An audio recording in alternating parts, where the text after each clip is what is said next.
चलिए, आपको present indefinite tense पढ़ा दिया गया, प्रेजेंट कंटीन्यूअस टेंस पढ़ाया जा रहा था, जिसमें हम दो चीजों के बारे में पढ़ चुके हैं, असर्टिव सेंटेंस के बारे में और निगेटिव सेंटेंस के बारे में।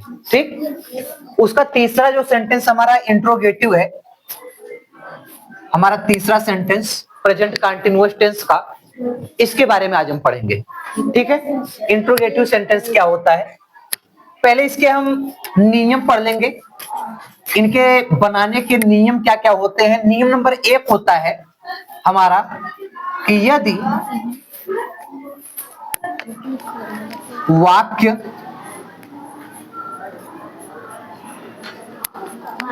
क्या से प्रारंभ होता है, यदि वाक्य क्या से प्रारंभ होता है, तब इज, एम, आर, इस टेंस की यही 3 सहायक क्रिया होती है। yes, इज होता है, एम होता है और आर। तो बता रहे कि इज, एम, आर को कर्ता से पहले लिखते हैं। जो हमारा कर्ता होगा, सब्जेक्ट होगा, उससे हम इसको क्या करेंगे, पहले लिखेंगे।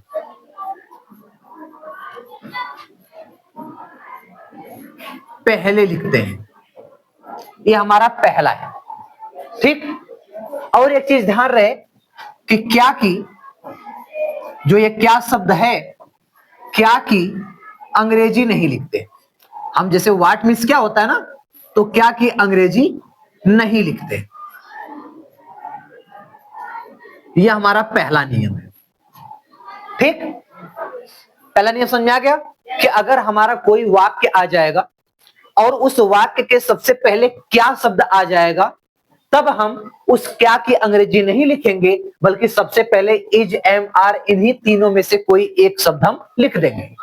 अगर हमारा एक वचन होगा तो सबसे पहले इज लिख देंगे, अगर कर्ता आई होगा तो एम लिख देंगे, और अगर हमारा कर्ता बहुवचन होगा तो हम आर लिख देंगे। इसके बाद इतना लिखने के बाद, और जो हम बता रहे हैं कि यह जो क्या शब्द है जो सबसे पहले आएगा, इस क्या शब्द की अंग्रेजी को हम नहीं लिखेंगे। ये हमारा नियम पहला होता है। इसके बाद हमारा जो दूसरा नियम है, सेकंड, उसके बारे में समझ लीजिए कि यदि जो प्रश्नवाचक शब्द होते हैं,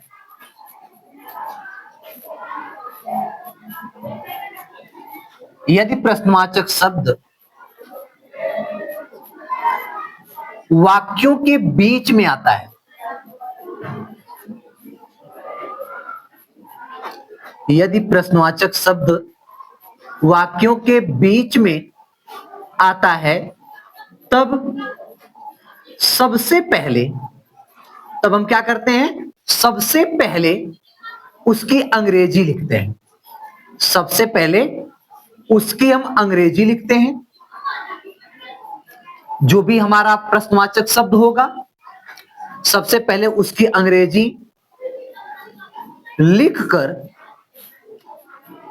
इज, एम, आर लिखते हैं। यानी हम सहायक क्रिया से पहले क्या लिखेंगे, उसकी अंग्रेजी। यह हमारा दूसरा नियम होता है। समझ में आया कि अगर प्रश्नवाचक शब्द जो है वह बीच में आता है, वह कोई भी हो, चाहे क्या हो चाहे कोई दूसरा हो, जैसे आपको बताया गया था प्रेजेंट इंडेफिनिट में कि क्या, कब, कहां, क्यों, किसे, कैसे, कौन, ऐसे शब्द अगर आ जाएंगे तो सबसे पहले हम उसकी क्या करेंगे, अंग्रेजी लिखेंगे। अंग्रेजी लिखने के बाद इज, एम, आर लिखेंगे। इज, एम, आर लिखने के बाद ऊपर वाला नियम हम कर्ता लिखेंगे। ठीक, अब ध्यान दीजिए, ये हमारा नियम नंबर 2 हो गया। नियम नंबर 3 बता रहे कि अगर मान लो यदि कौन शब्द, यदि अगर मान लो वाक्य में कौन आ जाता है, यदि कौन शब्द कर्ता का कार्य करे, तो सबसे पहले कौन की अंग्रेजी क्या होता है, हु। कौन की अंग्रेजी क्या होता है, हु। तो सबसे पहले हु, फिर हम जो हमारा सहायक क्रिया होता है इज, एम, आर, इसमें से कोई एक लिख करके क्रिया की आईएनजी फॉर्म लिखते हैं, या क्रिया लिख करके उसमें हम क्या कर देते हैं, आईएनजी लगा देते हैं। यह हमारा नियम नंबर 3 है। समझ में आ गया कि अगर मान लो कोई वाक्य दिया गया और उसमें कौन शब्द आ गया, तब हम सबसे पहले क्या करेंगे, हम सबसे पहले हु लिखेंगे, इसके बाद इज, एम, आर में से कोई एक लिखेंगे कर्ता के अनुसार, ज्यादातर इज लगेगा, और इसके बाद हमें क्या करना है, क्रिया लिख करके जो हमारा वर्ब है वह लिख करके उसमें आईएनजी लगा देंगे, उसके बाद में हम कर्म या अदर वर्ड जो आएंगे उसको हम लिखते हैं। ठीक है, एक लास्ट नियम इसका देख लीजिए, रूल नंबर 4 या नियम नंबर 4 कि बता रहा है कि कितना, अगर किसी वाक्य में कितना शब्द आ जाए, कितनी शब्द आ जाए, किसकी शब्द आ जाए, या फिर कौन सी, कौन सी, ऐसे अगर शब्द आ जाते हैं, ठीक, कितना, कितनी, किसकी, कौन सी शब्द आने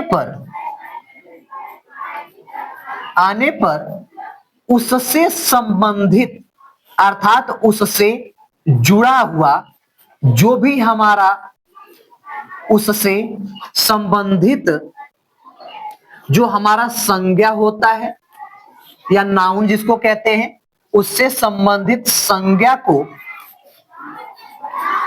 इसके साथ लिखा जाता है, इसके साथ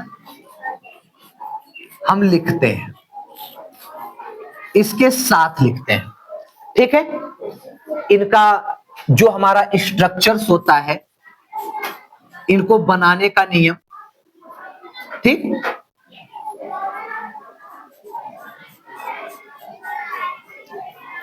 इसका जो स्ट्रक्चर्स होता है, हम सबसे पहले क्या करेंगे, इंट्रोगेटिव वर्ड लिखेंगे। ठीक है, इसके बाद सहायक क्रिया कर्ता के अनुसार या तो इज, या तो एम, या तो आर लिखेंगे। ठीक है, इसके बाद हम क्या करेंगे, हम अपना सब्जेक्ट लिख लेंगे जो हमारा कर्ता होगा। इसके बाद अगर नहीं शब्द होगा तो उसके लिए हम नॉट लिख देंगे। इसके बाद जो हमारा वर्ब होगा, हम मेन वर्ब का आईएनजी फॉर्म लिख देंगे या उसमें आईएनजी लगा देंगे। इसके बाद हम ऑब्जेक्ट लिखते हैं, ऑब्जेक्ट के बाद अगर हमारा अदर वर्ड आता है तो उसको लिख करके फुल स्टॉप लगा करके फिर लास्ट में हम प्रश्नवाचक चिन्ह लिखते हैं। यह इसका नियम होता है बनाने का। ठीक है, अब देखो हम एक एक करके जो हमारे चारों नियम हैं आप देख सकते हैं। पहला आपको बताया गया कि अगर वाक्य के सबसे पहले क्या शब्द आ जाएगा तो हम क्या करेंगे, सबसे पहले सहायक क्रिया लिखेंगे और क्या की अंग्रेजी नहीं लिखेंगे।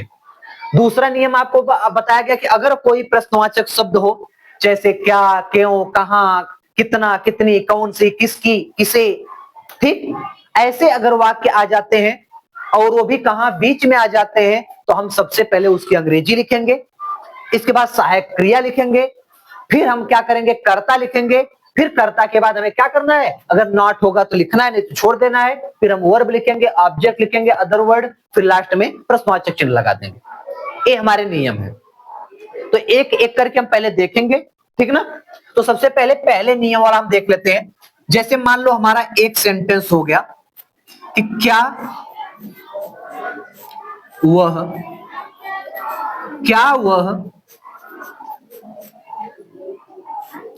अपना कार्य, क्या वह अपना कार्य पूरा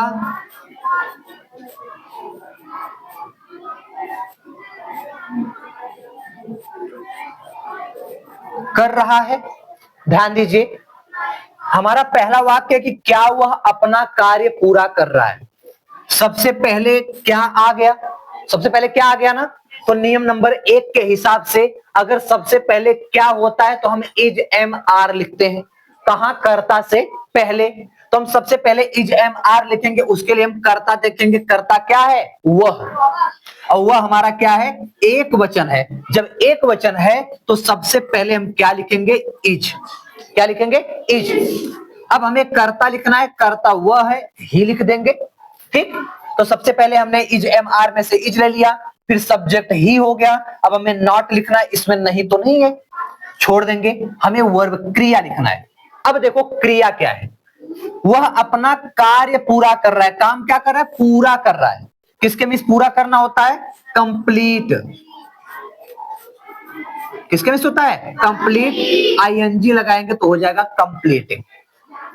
ठीक, इसके बाद हमें क्या करना? क्या कंप्लीट कर रहा है? ऑब्जेक्ट हमारा क्या है? अपना कार्य।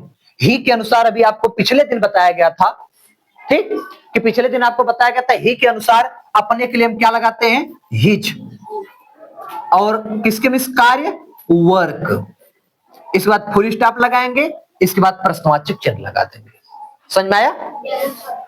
दूसरा देखिए, इसी प्रकार से अगर हम दूसरे की बात करें, जैसे मान लो क्या वे, क्या वे बाजार नहीं जा रहे हैं?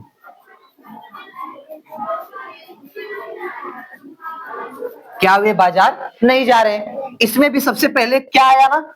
जब सबसे पहले क्या आया तो हमें क्या लिखना है? इज एम आर में से कोई एक। उसके लिए हम करता थे, करता हमारा वे बहुवचन है, तो हम सबसे पहले क्या करेंगे? आर लिखेंगे।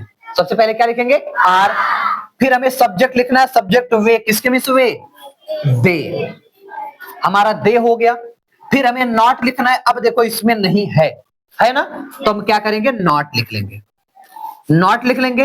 अब नॉट के बाद हमें क्या लिखना है? वर्ब लिखना है। अब वर्ब क्या है? जा रहे हैं। किसके मिस जाना? गो मिस जाना। आईएनजी फॉर्म लगाएंगे तो हो जाएगा गोइंग। और गोइंग और टू कहां जा रहा है? बाजार। बाजार का मार्केट। ठीक, कहने का बोला अगर क्या वाला वाक्य आएगा तो ऐसे कर लोगे आप? पक्का पक्का कर लोगे? चलिए नेक्स्ट, दूसरा हम देखते हैं। नियम नंबर 2 बताया गया, अगर कोई प्रश्नवाचक शब्द बीच में आ जाए तो फिर कैसे बनाते हैं उसको। जैसे मान लो एक हम वाक्य ले लेते हैं कि प्रिया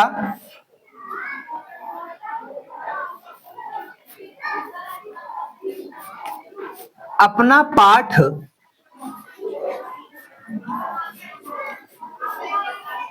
क्यों नहीं याद कर रही है? प्रिया अपना पाठ क्यों नहीं याद कर रही है? अब इसमें देखिए, जो प्रश्नवाचक शब्द क्या है? क्यों। बीच में आया ना?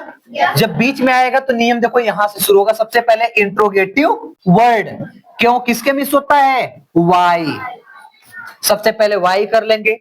फिर हमें इज एम आर में से कोई एक लिखना है। उसके लिए हम कर्ता देखेंगे। कर्ता एक लोगों का नाम है ना, जब एक लोगों का नाम है तो एक वचन हो गया। एक वचन के लिए क्या लिखते हैं? इज।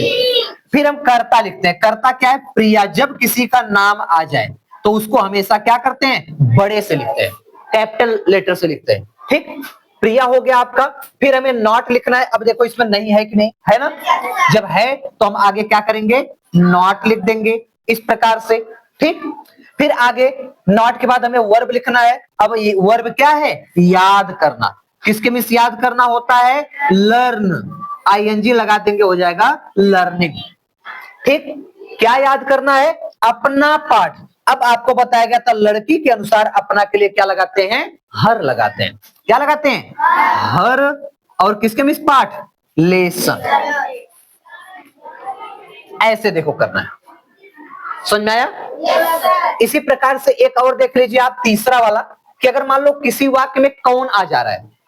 अगर कौन आ जाएगा तो फिर हम उसको किस प्रकार से बनाते हैं? जैसे मान लो एक सेंटेंस है आपका,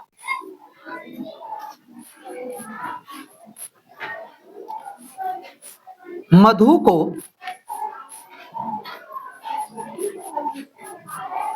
भूगोल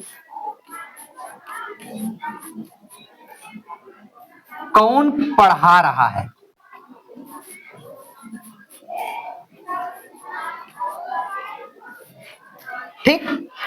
मधु को भूगोल कौन पढ़ा रहा है? अब ध्यान दीजिए, भूगोल को पढ़ाने का काम किया जा रहा है ना, किसको पढ़ाया जा रहा है? मधु को। मधु पढ़ रही है ना, पढ़ा नहीं रही है। यानी मधु जब पढ़ रही थी, क्या हो गया? ऑब्जेक्ट। क्या हो गया? या अदर वर्ड भी कह सकते हैं। इसके बाद काम क्या हो रहा है? पढ़ाने का। यह क्या हो गया? वर्ब। क्या पढ़ रहा है? भूगोल। यह हो गया ऑब्जेक्ट या अदर वर्ड, इसको भी कह सकते हैं। अब कौन पढ़ा रहा है? मधु तो पढ़ रही है। भूगोल तो विषय हो गई। तो कहने का मतलब कि जिस वाक्य में कौन होता है उसमें कर्ता कौन ही होता है। मतलब अगर इस कौन का पता चल जाए, जैसे हम ये कहें कि तुमको अंग्रेजी कौन पढ़ा रहा है, तो अगर कौन पढ़ा रहा है, जो कौन है वही पढ़ा रहा है ना। कौन का अगर पता लग जाए, इसका मतलब इसमें कर्ता कौन है यार? कर्ता इसमें लिखा नहीं है, कर्ता का तो नाम नहीं लिखा है, कौन पढ़ा रहा है। तो ऐसे वाक्यों में जो कौन शब्द होता है वह कर्ता का कार्य करता है। इसलिए देखो आपको लिखा गया है, यदि कौन शब्द कर्ता का कार्य करे। कर्ता का कार्य कर रहे हैं ना, तो हम क्या करते हैं? सबसे पहले हु लिखते हैं, फिर इज एम आर लिखते हैं, फिर क्रिया की आईएनजी फॉर्म लिखते हैं। तो हम उसी प्रकार से लिख लेंगे। सबसे पहले क्या लिखते हैं? हु लिखते हैं, फिर हम इज लिखते हैं, क्योंकि कौन पढ़ा रहा है? कोई एक ही पढ़ा रहा होगा टीचर, ऐसा फिर रोज विषय बदल के कोई पढ़ाए। तो अब यह क्या हो जाएगा? एक वचन तो इज हो जाएगा, तो हु इज। क्लियर हो गया इतना? अब देखिए आगे आपको बताया गया इज के बाद क्या करना है? क्रिया की आईएनजी फॉर्म। अब देखो क्रिया क्या है? पढ़ा रहा है। किसके बीच पढ़ाना? टीच माने TEACH, आईएनजी फॉर्म लगा देंगे तो क्या हो जाएगा? टीचिंग। तो हु इज टीचिंग? कौन पढ़ा रहा है? ठीक, कौन पढ़ा रहा है? क्या? भूगोल। क्या? किसके बीच? भूगोल, जियोग्राफी। ठीक, टू किसको? मधु को। इस प्रकार से कर लेंगे कि who is teaching geography to Madhu. ठीक ठीक, क्लियर? अब देखिए नेक्स्ट आपका एक लास्ट नियम के आधार पर कितना, कितनी, किसकी, कौन सी, अगर ऐसे शब्द आ जाते हैं, अगर ऐसे वाक्य आ जाते हैं, तो हम किस प्रकार से बनाते हैं। जैसे हम ये कह सकते हैं नाटक में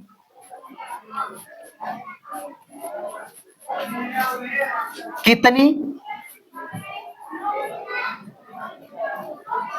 नाटक में कितनी लड़कियां